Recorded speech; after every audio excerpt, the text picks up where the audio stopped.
Good day all, and welcome to Professional Skills 2, Lesson 2. Again, my name is Julia Clark, and you can reach me at julias@boston.co.za. Today we are working from the second chapter of your textbook, the chapter on self-awareness. So many of us avoid self-awareness. We prefer to rather enhance our self-concepts or the way that we want others to see us because it's great for others to see us in a good light. If we open ourselves up and try and seek self-awareness, we might find things that we don't like, and that I think scares us. It also makes us vulnerable to others around us if we do open ourselves up. A lot of people are really afraid of rejection. I think all of us are. So we put up a facade that we think is better than who we really are. Think about who you are on social media versus who you really are. And with this in mind, please complete the self-assessment exercise on page 11. You can pause the video and play it again when you are done. So what is your self-awareness? Do you lack self-awareness? If so, you might be able to identify with the following. Firstly, you might have a hard time understanding what you are feeling. And what this means is that often you will reduce your emotions to simple feelings like angry for all the negative emotions. So if you only have about 3 different words for emotions, angry, happy, sad, you might find that your self-awareness is a little bit low. If you lack self-awareness, you also might find it difficult to speak about your feelings and thoughts with others. You're not able to put these into words. And you might also find that you are constantly lost in your own thoughts. You zone out while others are talking because you're stuck inside your own head. You're frequently grieved by others. They make you angry all the time. You have low self-esteem.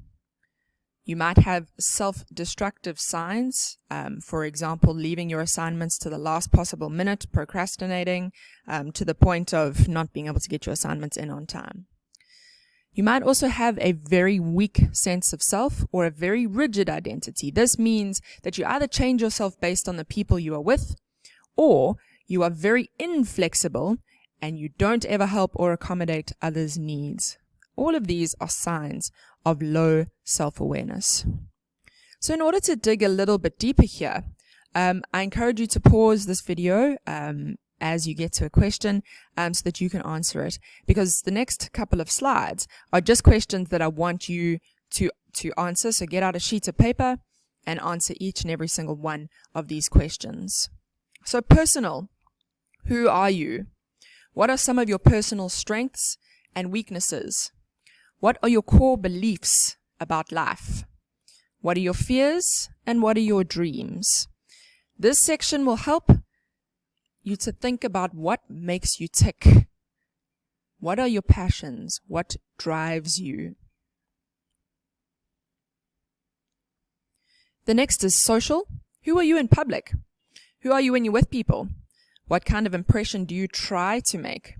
What kinds of people do you like to spend your time with? The purpose of this section is to help you understand who you are in social situations.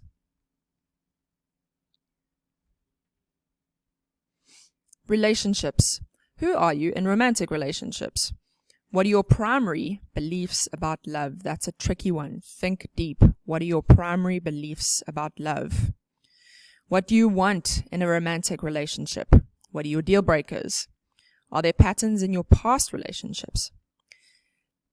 This will give you a better grasp of who you are in romantic relationships.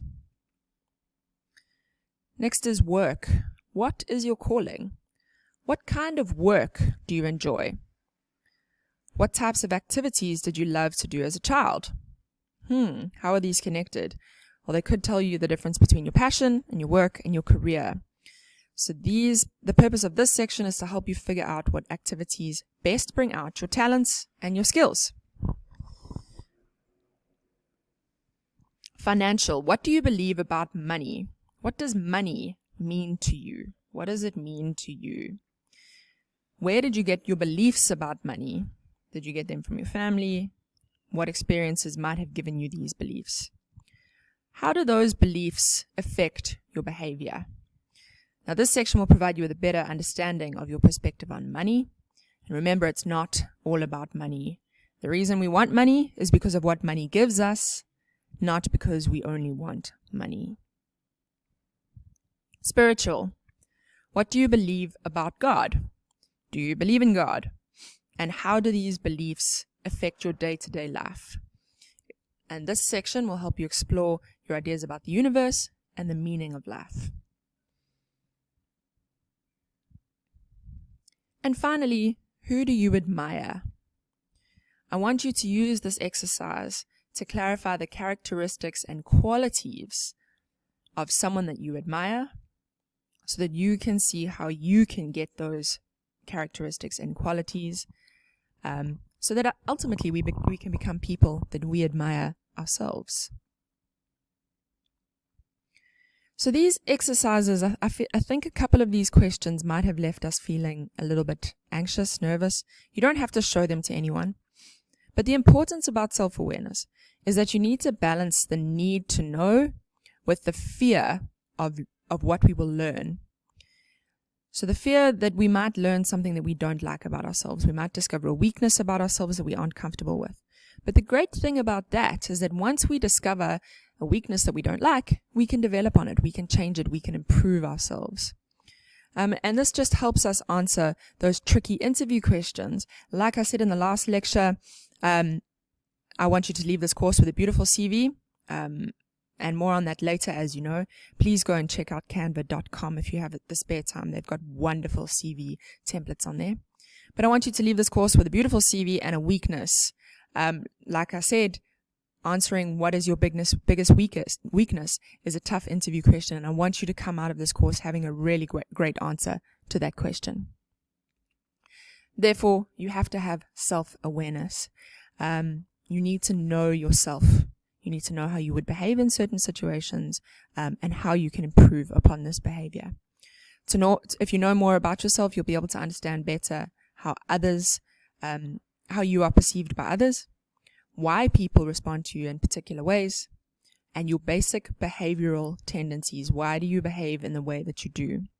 For example, if you find that the world is a very rude and unkind place, where others around you maybe don't find it that way, maybe it's something that you're doing to make it so. What might you be doing in the world that makes the world a little bit more unkind to you? Or what are you doing in the world that makes it kinder to you? This is all about how we move through the world, because we only have control over our own behaviors. We don't have control over the behaviors of those around us. The next is an important aspect of self-awareness is how can you be expected to motivate others if you can't motivate yourself? And the same is said for management. How can you manage others if you can't manage yourself? So I want you to ask yourself, what motivates you? For example, in the finishing of your course, you are all very, very close to getting your diplomas. So what motivates you to finish your course? And next, why are you here? I want you to ask yourself this question often. Why am I here? And you can answer this as broadly or specifically as you want to. Why am I here on this earth? What's my purpose? That's a really big question to answer, and it might change throughout your lifetime. That's perfectly fine. But think about it in a broad way, and then think about it specifically. Why am I in this class? And what do you stand to gain from being where you are right now? Because every single situation has a lesson that you can learn. So the definition of self-awareness that we work with here is that you should know your motivations, your emotions, your personality, your likes and dislikes, what is easy and what challenges you, and how you can develop your leadership ability. These are all parts of self-awareness. So a lot of students feel like the purpose of this chapter is for counseling, for psychoanalysis, but that's not really what this is about. What I want you to gain from this course is that you become more aware of your behaviors and what impact they have on other people. For example, if you are a rude person like Stephen from our last lecture, that will impact upon the way that the world sees you and interacts with you in return. So this knowledge will help you know yourself better, and that is basically what self-awareness is knowledge of yourself. And that's going to help you to succeed in life. So like I said, we need to balance the fear of finding out our pitfalls with our need to grow and improve upon ourselves. And the techniques that I'm going to describe here and throughout this course are based on learning from experience, and then the completion of self-assessment activities, which you're going to do quite a bit of in this course. So how can you go about increasing your self-awareness? The first thing that you can do is get feedback. Like I said in the last class, feedback is one of the greatest ways to improve yourself, and that goes for self-awareness too. You can get this feedback from anybody, from a romantic partner, a friend, a lecturer, but it needs to be someone that you trust to tell the truth. You need to ask, what do they gain from telling me this? And if they gain to benefit themselves, then maybe that's not the best person to ask. This can be in the workplace as well, so people that you work with, and a lot of organizations do something called a 360-degree feedback session. And I'd like to ask you what you think this might be, and to do some online research to confirm your answer, and then post your answers on the forum, on the discussion boards on Call Campus. Another way is support groups, and support groups are excellent things. They help you to talk to other people who are in similar situations as what you are. And think about it, when you discuss college with your friends, you are in effect being in a support group for each other. You get your emotions out, you talk about the things that are bothering you, and once you know what is bothering you, you might become aware of other things that you might not have known in the first place. And once you know these characteristics, you can be empowered by this knowledge and work with your strengths rather than against them. A really good place to find any kind of support group resources is SADAG, www.sadag.org. It's a really good place to start. Another method is reflection. It's a really great way to gain self-awareness. When you reflect on situations that you experience, you learn from them. We should spend a little bit of time each day reflecting on the activities of that day, because that will make you a lot more mindful of your actions. What effects resulted from your actions, and how could you then change your actions in the future? Another method is writing a journal or a blog, so that you can reflect on your goals, your aims. You can do vision boards, get newspaper clippings and pictures to back these up. It's also a great advice for finding a job, or surviving a pandemic, because knowing how your emotions, motivations, or tendencies might have changed since the beginning of 2020, knowing how that affects you or has affected you, can help you to get to know yourself better. So writing a blog is an online journal too. Self-performance appraisals are also really, really great. There are a whole lot of them in your textbook. So you can do all of these self-performance appraisals in order to analyze your goal performance. How are you working towards your goals? And then you can compare the results every 3 to 4 months. So your homework is also to please complete the self-awareness questionnaires, and then interpret your results on pages 17 to 39 of your textbooks. There will always be obstacles to improving your self-awareness. This is the truth. But you need to try and be as creative as possible with your solutions. Adaptability is key. For example, here's an example of that. The internet has got a really, really great amount of tools to help you. So for example, if you'd like to see a therapist, that's a great idea. Everybody needs to see a therapist, in my opinion. They can help you with a lot of things, and they're a great option for anyone to go to. #remove the stigma. But if you're concerned about the cost of therapy, that's fair enough. I think they're really, really expensive. So you need to figure out other options. You want to visit a therapist, but you can't afford it. So what do? Do you just not go? No. You need to figure out a creative alternative. So first of all, you're part of an institution, BMH. Does this institution offer any options? Yes, they do. Get in touch with me if you'd like to discuss these. We've got a counselor who is available to see you. Second, if you're not part of BMH next year, there are many other options online. The app, for example, called 7 Cups offers free counseling. So be creative, be adaptable with your solutions. Before saying it's impossible, sit down and think through your options. Why is this useful?